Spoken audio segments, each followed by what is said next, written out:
टीके music presents. बताई अरे बाहर जाता नहीं घर इतना काम बा हमरा से घर के कार पार ना लगी। अरे जनी जा तू बाहरा कमाए अरे बात तो हमार मानी रजऊ आ छूटी जाई अब सारा परेशानी लगा दी के रवानी रजऊ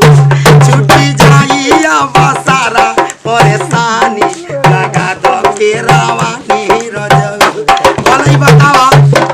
जतन आनी बरखा होता केरवा ढो जाता हम जाता नहीं सऊदी कलर सुनी ना ए हमारा के छोड़ के सोया जैब नहीं ताल हो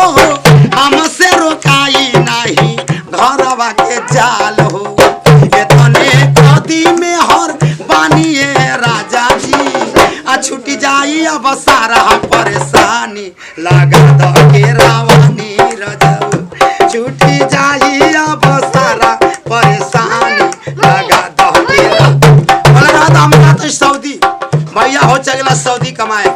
भाई देखी गैला बढ़िया काम मिल गई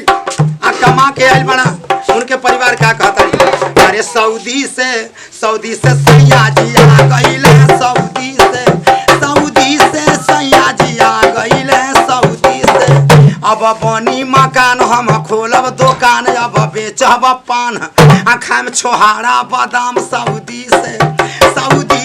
सैया जी आ गईले सऊदी से तो हम कैनी ह फोन सैया लिहल न सुनी आ चली अइला यही जून सीना भइल तूने दून सऊदी से सैया जी आ गईले सऊदी से शादी के बाटे पालान कुटवाए मंसूरी धान चली अइला सामान सऊदी तो सऊदी से पैसा मत गर्मी नहीं खरोका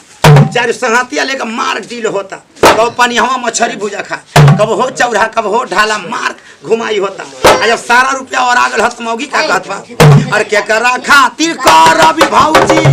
अब हम परब सैया अरब छोड़ लेना के करा खातिर करब भौजी अब हम परब सैया अरब छोड़ लेना